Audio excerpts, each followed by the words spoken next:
Hi and welcome back to the Titanic build. In this episode I plan to show how my electrics will work, as well as some other bits like replating the wing propellers, safety bars and a couple of other things. Firstly, I had to build these supports out of acrylic for the batteries, and I also made some boxes to fill with resin. These are so I can drop my standoff feet in for my PCB and also give it a solid mounting point once the resin is hardened. Here I'm using a little sheet of styrene to act as a spacer between the battery and the circuit board while the resin hardens. So now I'm ready to install my two 12 volt 2.1 amp hour batteries, followed by the battery leads, and I'm connecting these batteries in parallel, which means I connect the positive to the positive and the negative to the negative.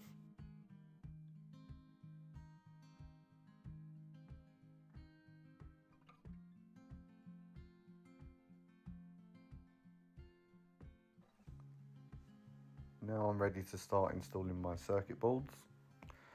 This is the main circuit board.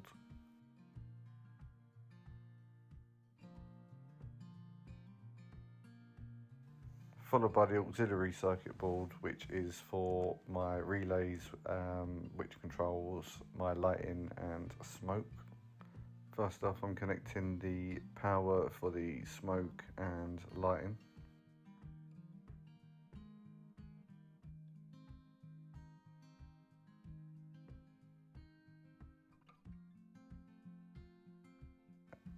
And now I'm plugging in the triggers. These cables plug into the receiver and they trigger the relays to turn on and off various devices.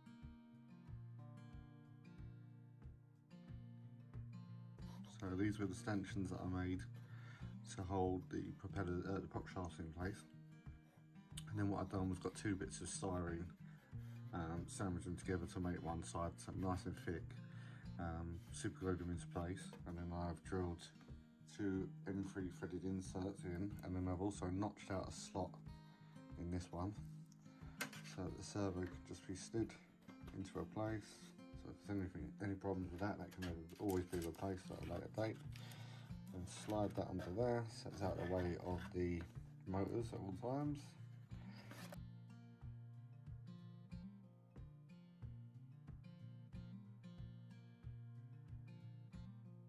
And what I've also done to make it easier for connecting the rudder is I've just put in an extension lead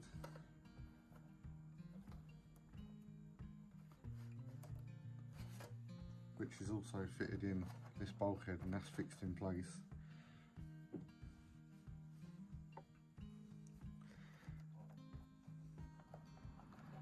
And all I need to do is connect it in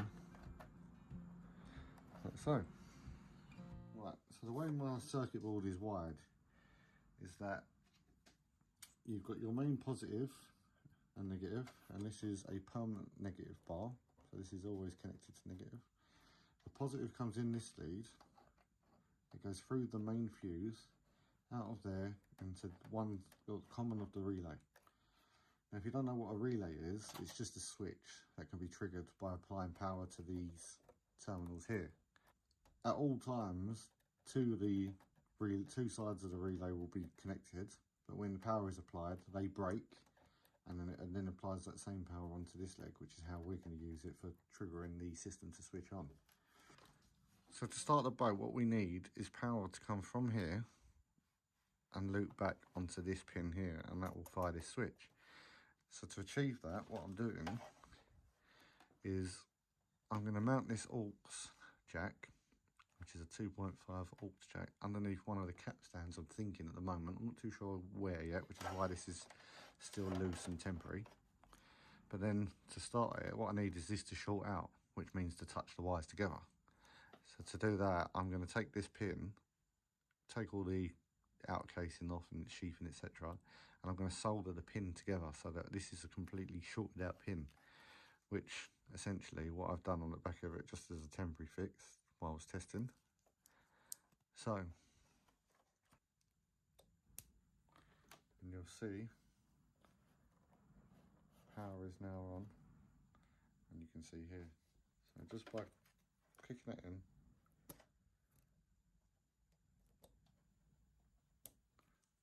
So as I've stated before, I know absolutely nothing about radio control, but if it wasn't for the Model Boat Guys videos on YouTube, I probably wouldn't know where to start, especially with the RC side of it.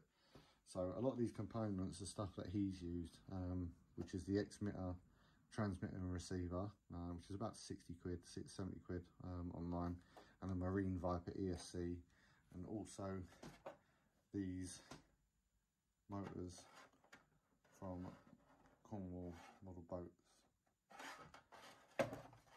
So I've got to give him a big shout out for all of his work on his YouTube channel, because if it wasn't for his channel I wouldn't be able to put any of this together. It would take me a lot of working out to do. So moving forward, the rest of the system, these switches up here are exactly the same as this switch over here, except for these are controlled by the 5 volts from the X-mitter receiver, so they can be triggered on and off by my transmitter. So if I want to trigger my lights, for example, that will then switch the positive through on this switch now, same as what we're doing on that one. It's got a permanent negative here. Alright, so it's permanently wired to negative, and it's waiting for a switch to positive to switch it on. And this is a voltage regulator, which means I can adjust the voltage, which again I'm sure I'm going to have to do for the LED lighting. And these are again about sort of tenner or so on eBay, so well worth having. So going back to wiring, once the switch is switched, power is then applied to this bar, this positive bar, which then I've wired individual wires out to each one of the fuses. And obviously the fuses are there to protect any shorts or any problems with the circuit. These are meant to blow. And that's pretty much it. You've got your 2 bars at the back here, and they're fed by the ESC, and pretty much everything else, relays, servo, it's all controlled from your receiver here. The ESC plugs into the receiver, obviously, because that's what runs your motors. I've also soldered a diode in this cable here for historical accuracy, so that the centre propeller doesn't actually work in reverse. It'll only work in forward, whereas the outer wing propellers will work in reverse. So that is pretty much the basics, and when I'm ready, say this is the capstan, that'll pull off and the system switches off. In this section here, I've left that gap purposely to put the smoke generator in, and I've also laid a sheet of styrene and glued that into position so that it's thick enough to take an M3 threaded insert, so I can again do the same as what I've done on the servo and bolt that into place. So I've decided to replace some of the kit doors with some of the KA set doors, because it's got some extra riveting detail. It looks so much better, as you can see. So we've got these ones here. These ones are just slightly wider up here. We've got these ones here. And we've also got the gangway entrances here. So replacing the doors was the same process as what I did with the coaling doors, and that's just levelling off the door, sticking the new ones on with CA glue. Except for the gangway doors, which needed the windows removed so that it could let light out.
Another job that I wanted to try and do is to install these safety bars, which actually I think turned out quite well in the end. And all I did was measure the length I needed on one of the portholes and then cut a strip off of some of the leftover styrene that I got from the hole plating that I did.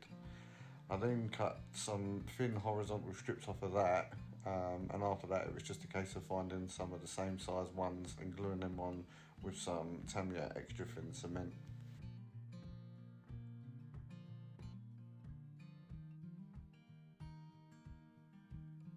Once the glue is dried, these can actually be gently sanded so you can get them all symmetrical and the right heights and depths, etc.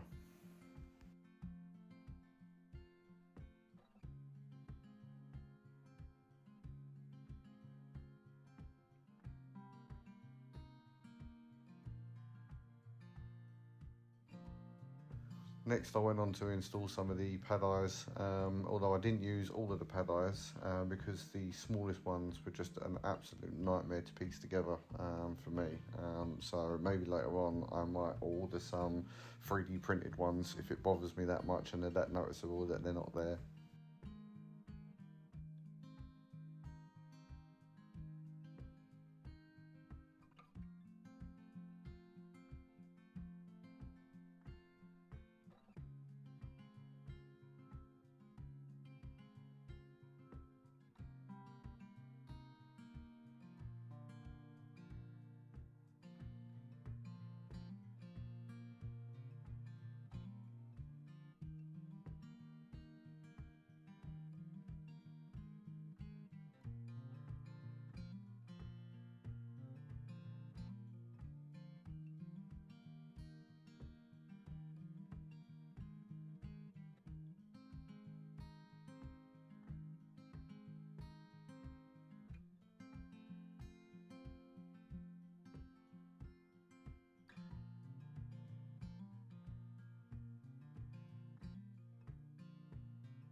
So I also wasn't happy with the kit wings for the wing propellers, so I used some more of the leftover hole plating sheets to make some new plates.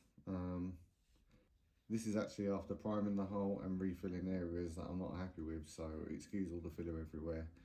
This took me a huge amount of time and working this out, and unfortunately I didn't actually manage to grab any of it on film because I was pretty much making it up as I went along. So after sanding all the kit detail off, I then drew a line across this front edge here to give me a marker of where the front row of plates would end up. Then I measured I measured the distance between there so I could evenly space the 3 rows of plates that I needed. Mainly these two, because these are the ones that are most noticeable, because these ones swoop in underneath. After that, I then measured the distance that I'd obviously worked out for these 2 plates. Got that as far down to here as I could off of this line, and again marked that there. And then marked another one there, and worked off of obviously that distance so I could draw straight lines to give me something to work to for all the rows. I then measured the plates above for the length of the top row, but I also left them wider so that they could, like say, swoop down underneath. And then I used this image here to copy the plating pattern, and it's pretty, standard. It's just straight plates, except for this one here, which I noticed looks slightly different. It's almost like it goes into like a rectangle shape and then it curves under here. So that plate actually comes all the way down over to here. But you can see that in the photo. I also made sure to leave the ends of it hanging over so that I could fill this later on with some marine epoxy and then file that all down gently to give that flared sort of shape at the back of the propeller. I then use this image here to try and then copy the 2 or 3 odd plates where the wing propellers join the hull because it just looks a little bit different. That is pretty much it. Like I say, it's a really fiddly job, not one to take on lightly, and even then, once it's done, you still need to go on and fill because, like I say, this styrene using the Tamiya extra thin, it does tend to cause little marks. I've just seen one there that I want to probably put a bit of filler over. But yeah, I also like the idea of trying to show that panel line across this edge. So that's taken a bit of time. I've had to keep them slightly apart and using knives and sanding sticks and different things to try and get as a level line as I can. And even then, that's now been filled again and run down. What I found to get that line is to fill it, and while the fill is still wet, just gently running a cocktail stick down it. And that seems to be getting me a nice even line so far, but like I say, I'm still not happy with that. I'll probably fill it again yet, but we'll see. These are the only images that I actually took while I was doing the wing propellers, so it gives you a bit more of an understanding of what it looked like before primer. This is the marine epoxy being applied, and once this had dried, I filed it down with a very fine file and 2000 grit wet and dry.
So on the bow, there's a panel that I wanted to scribe in, which I'll show you now. And this is a removable panel so that they could swing the bow anchor out if they ever needed to use it. And what I've done is I've just put the forecastle in.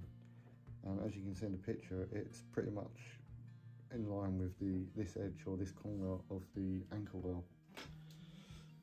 So what I've done is I've just sort of masked off the right sort of shape. And I've doubled the tape up to try and also give me a little bit of an edge to help guide the scribe.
And that's about it for this episode. Over the next couple of weeks I'm going to be busy rubbing down and priming and checking everything and getting it ready for paint, so hopefully in the next episode we should be getting some colour on.